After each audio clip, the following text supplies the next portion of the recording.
Sang Pewaris Tunggal akan kita dengarkan kini Audiotune Lovers bab 56 yang berjudul Kemarahan Brandy. Apa yang telah ditulis oleh Aditya Jetli. Let's check it out together. Enjoy listening.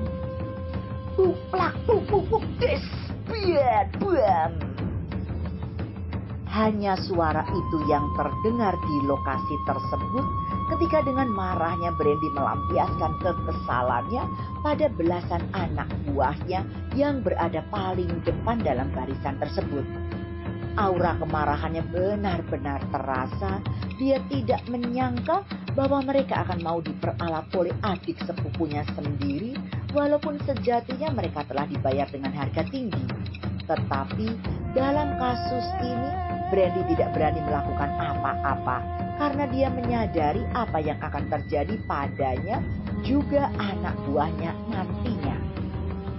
Jadi, untuk menunjukkan keseriusannya tersebut, Brandy dengan ganasnya menghukum anak buahnya sendiri. Sebelum Dion sendiri yang menghukum mereka tanpa keraguan sedikit pun, dia melaksanakan hukuman versinya sendiri terhadap perbuatan anak buahnya itu. Dengan ganasnya dia menendang, memukul, menerjang, menampar anak buahnya dengan keras. Akibat tindakannya tersebut, belasan bahkan puluhan anak buahnya tumbang terkapar di tanah akibat terkena pukulan yang cukup keras dari bosnya sendiri. Govan yang melihat kejadian tersebut menjadi terpana dan terdiam. Dia tidak menyangka bahwa Brandy akan datang ke tempat itu secara tiba-tiba dan langsung memukul anak buahnya sendiri hingga terluka parah. Kemudian dengan terbata-bata dia berkata, Kakak, kenapa kau ada di sini? Dan kenapa kau malah memukul anak buahmu sendiri? Tanya Govan keheranan. Ini semua salahmu. Kau telah memasukkanku ke kandang harimau. Dan kau telah menjebloskanku ke dalam lubang api yang sangat dalam. Jawab Brandy marah. Kau tahu akibatnya apa yang akan aku alami setelah ini? Dasar brengsek. Sambung Brandy lagi dan benar-benar marah kepada Govan. Kakak, bukankah aku sudah mengatakan bahwa aku meminjam anak buahmu untuk membantuku merebut tanah ini? Tanya Govan membela diri. Apa kau bilang? Kau menggunakan anak buahku untuk merebut tanah yang bukan milikmu ini? Apa kau masih waras? Dan apa kau tahu apa yang telah kau ucapkan itu? Tanya Brandy geram. Apa maksudmu, Kak? Tanah ini memang seharusnya menjadi milikku karena bagaimanapun juga dulunya aku bekerja sama dengan si Tiger itu. Jawab Govan enteng. Jadi sedikit banyaknya aku mempunyai hak terhadap tanah ini karena dulu aku juga menanamkan modalku pada perusahaannya. Sambung Govan lagi semakin tak tahu malu. Kau bilang kau telah bekerja sama dan menanamkan modalmu pada Tiger. Tapi apa yang telah kau lakukan padanya? Sanggah Brandy semakin marah, kemudian berkata lagi. Kau dengan tak tahu malunya mengklaim bahwa tanah ini adalah milikmu juga. Tapi tahukah kau adalah pengkhianat busuk yang selama ini aku kenal. Ucap Brandy meluap-luap sambil mengepalkan tangan kanannya erat-erat. Tapi dasar manusia tidak tahu malu, walaupun sudah dimaki-maki oleh saudara sepupunya sendiri, Govan masih tetap menjawab dengan keyakinan yang tinggi. Kakak, aku telah menyewa 150 anak buahmu dengan bayaran tinggi. Aku tidak mau rencanaku gagal hanya gara-gara masalah sepele seperti itu. Ujarnya. Tutup mulutmu bajingan. Tak tahukah kau? Sekarang ini kau sedang berhadapan dengan siapa? Tanya Brandy ketakutan.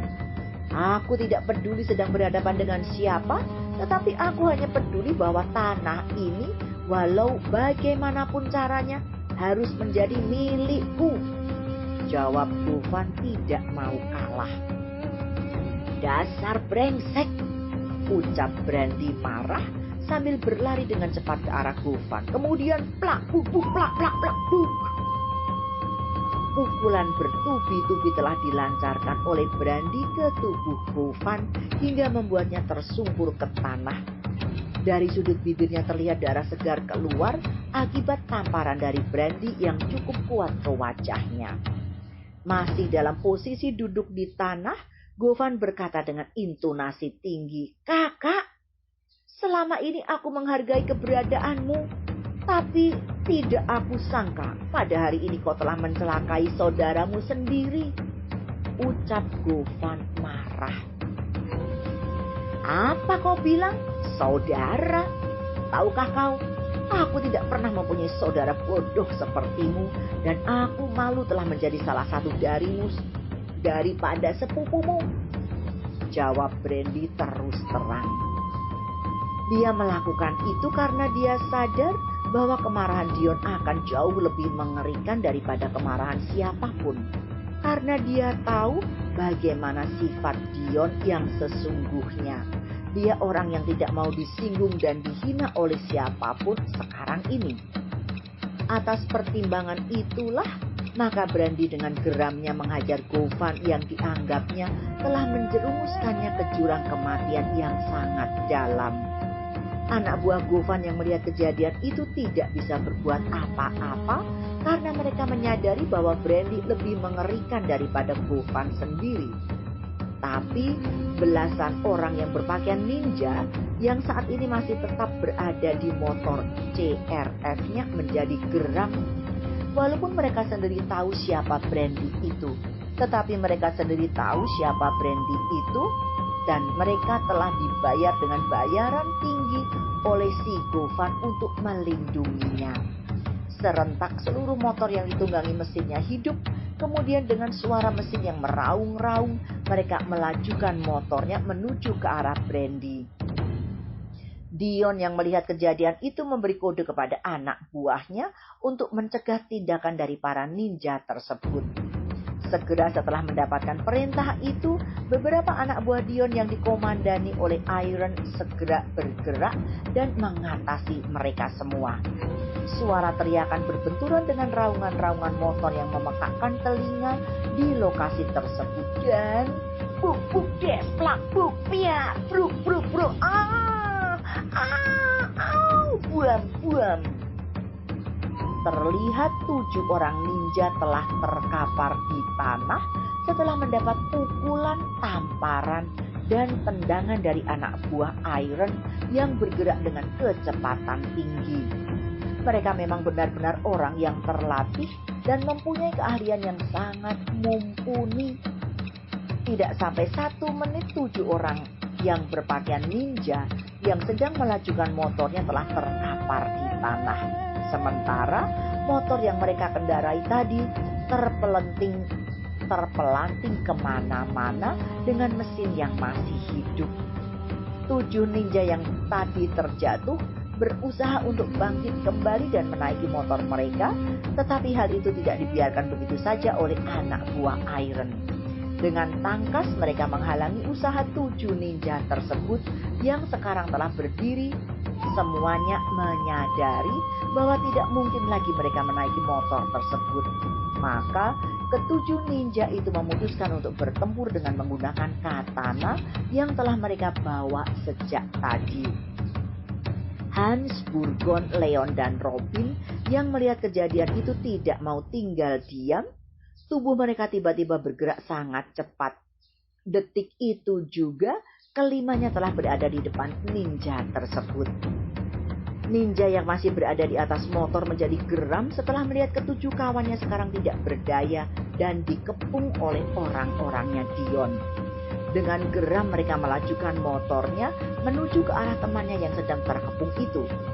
Anak buah Iron yang menyadari ada bahaya yang sedang menuju ke arah mereka otomatis menepi dan menghindar agar tidak tertabrak oleh motor yang sedang melaju kencang. Kini semua ninja yang disewa oleh Govan telah berada di tengah-tengah kepungan orang-orangnya Dion. Sigap mereka tidak menunjukkan rasa takut sedikit pun. Dengan tenang, seluruhnya mengeluarkan bola kecil seperti kelereng dan serentak melemparkannya ke tanah. Seketika itu juga bola kecil yang dilemparkan oleh mereka meledak dan menciptakan asap yang sangat tebal hingga menutupi para ninja tersebut. Jurus asap itu dilakukan apabila mereka merasa terdesak atau kesulitan ketika menghadapi lawan yang lebih kuat dari mereka.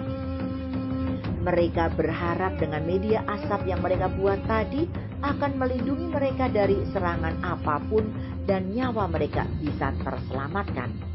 Tapi Dion yang sudah mengetahui teknik tersebut dengan entengnya mengibaskan tangannya ke arah kepulan asap yang masih tetap tebal tadi. Dari tangan Dion seperti meluncur sesuatu yang tidak diketahui itu apa, tapi yang jelas Dion melemparkan sesuatu itu dengan perhitungan tinggi. Beberapa detik kemudian, benda yang dilemparkan oleh Dion meledak di tengah-tengah asap tersebut dan hasilnya sungguh sangat mencengangkan. Seluruh asap yang menutupi mereka hilang saat itu juga. Tapi sayangnya, belasan ninja yang berjumlah 17 orang itu sekarang sudah tidak ada lagi di situ. Begitu juga dengan seluruh motor yang mereka tunggangi tadi. Kejadian itu tentu saja membuat yang lainnya menjadi terkejut kecuali Dion, Hans, Iron, Burgon, Leon, dan Robin. Karena mereka jelas mengetahui teknik seperti itu. Pada dasarnya, jurus tipuan yang telah diterapkan oleh para ninja tersebut sudah sangat kuno dan jarang lagi digunakan oleh para ninja modern. Menyadari mereka semua sudah tidak ada di situ, Dion mengedarkan pandangannya ke belakang anak buah Iron dan benar saja perhitungannya, ke-17 ninja tersebut sedang bersiap-siap untuk meninggalkan tempat itu guna menyelamatkan diri. Tapi Dion tidak mau kehilangan buruannya, maka dengan sigap dan memerintahkan kepada Hans, Leon, Burgon, dan Robin dan Iron untuk mencegah mereka agar tidak melarikan diri. Sementara itu Govan yang dari tadi terus menyaksikan rentetan peristiwa yang terjadi, hatinya sedikit menciut. Dia tidak menyangka bahwa kedatangannya kemari tidak sesuai dengan harapan. Anak buahnya yang disewa dari Brandy sekarang hanya berdiri diam, tidak berani berbuat apa-apa karena di lokasi tersebut ada bos besar mereka yang berdiri gusar sambil menatap mereka dengan tatapan maut. Sementara anak buah yang disewa dari gangster Kala Jengking Merah saat ini sedang terkepung walaupun mereka memegang senjata, tetapi mereka tidak berani bergerak dikarenakan aura intimidasi yang keluar dari orang-orangnya Dion. Eti Sulistyowati akan segera kembali membacakan bab berikutnya Audiothon Lovers. Please wait for me, don't go anywhere. To be continued. Bersambung.